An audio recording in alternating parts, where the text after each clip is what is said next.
नितेश राणे ने उद्धव ठाकरे पर साधा निशाना, ओवैसी के साथ गठबंधन को बताया खतरे की घंटी।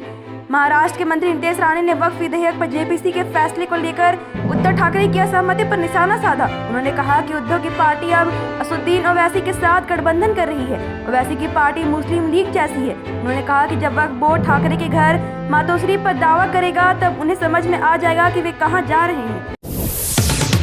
घायलों का हाल जानने प्रयागराज आ सकते हैं सीएम योगी।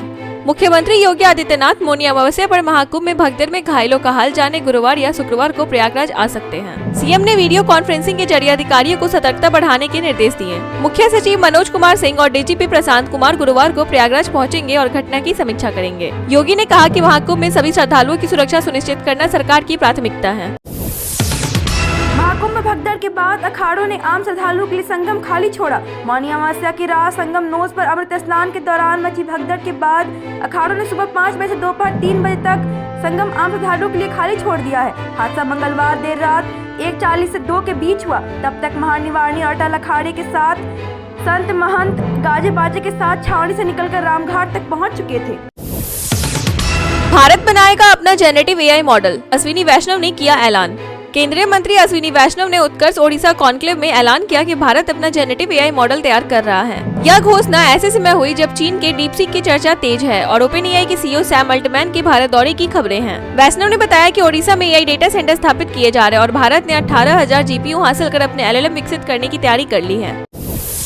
चंडीगढ़ मेयर चुनाव में भाजपा की जीत, हरप्रीत बाबला बनी मेयर। चंडीगढ़ मेयर चुनाव में भाजपा के हरप्रीत बाबला ने आम आदमी पार्टी कांग्रेस की संयुक्त उम्मीदवार प्रेमलता को हराया। बाबला को 19 और प्रेमलता को 17 वोट मिले। भाजपा के पास 16 वोट थे लेकिन उसे 3 क्रॉस वोटिंग से अतिरिक्त समर्थन मिला। दूसरी बार पार्षद बनी बाबला सेना ने रिटायर्ड कर्नल की बेटी और पूर्व पार्षद देवेंद्र सिंह की बाबला की पत्नी है। प्रयागराज महाकुंभ भगदड़ के बाद सुप्रीम कोर्ट में जनहित याचिका दायर। प्रयागराज महाकुंभ में भगदड़ से 30 श्रद्धालुओं की मौत के बाद सुप्रीम कोर्ट में जनहित याचिका दायर की गई है। याचिका में तीर्थ यात्रियों की सुरक्षा, जिम्मेदार अधिकारियों पर कार्रवाई, अन्य भाषाओं में दिशा निर्देश, मेडिकल टीमें और राज्यों के सुविधा केंद्रों में जानकारी उपलब्ध कराने की मांग की गई है। वकील विशाल तिवारी द्वारा दायर याचिका में सभी राज्यों को यूपी सरकार के साथ समन्वय करने का निर्देश देने की अपील की गई है। ठाणे में भाजपा का बढ़ता प्रभाव, एकनाथ शिंदे के लिए नई चुनौती। एकनाथ शिंदे के नेतृत्व में शिवसेना भाजपा गठबंधन सरकार में भाजपा अब ड्राइविंग सीट पर है और शिंदे डिप्टी सीएम है। भाजपा मंत्री गणेश नाईके ने ठाणे में भाजपा का जनाधार बढ़ाने की योजना की घोषणा की। नाईके ठाणे में जनता दरबार लगाएंगे जो शिंदे के लिए चुनौतीपूर्ण हो सकता है। शिंदे के समर्थक उसे उनकी शक्ति को कमजोर करने की साजिश मानते हैं, लेकिन नाईक ने स्पष्ट किया कि ठाणे में स्थानीय लोगों की समस्याओं के समाधान के लिए है। कनाडा आयोग ने निज्जर हत्याकांड और चुनाव दखल के आरोपों को किया खारिज। कनाडा के एक आयोग ने अपनी रिपोर्ट में कहा कि खालिस्तानी आतंकवादी हरदीप सिंह निज्जर की हत्या का किसी अन्य देश से ठोस संबंध नहीं है, जिससे प्रधानमंत्री जस्टिन ट्रूडो के भारत से जुड़े आरोपों को खारिज किया। रिपोर्ट ने भारत पर चुनाव में दखल के आरोपों को भी नकारा।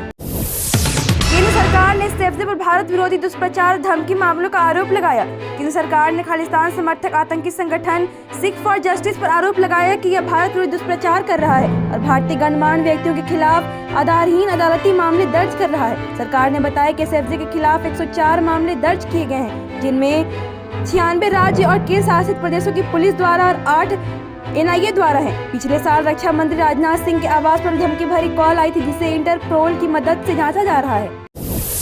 जेल में ही रहेंगे अनंत सिंह, कोर्ट से नहीं मिली राहत। मोहकमा के बाहुबली पूर्व विधायक अनंत सिंह को पंचमहला गोलीबारी कांड में अदालत से राहत नहीं मिली। एमपी एमएलए कोर्ट ने उनकी जमानत अर्जी पर सुनवाई के दौरान पटना पुलिस से केस डायरी मांगी, जिससे उन्हें जमानत के लिए और इंतजार करना होगा। फिलहाल अनंत सिंह को जेल में रहना होगा। वे 24 फरवरी से जेल में बंद हैं और मामला पटना की विशेष अदालत में स्थानांतरित हो चुका है।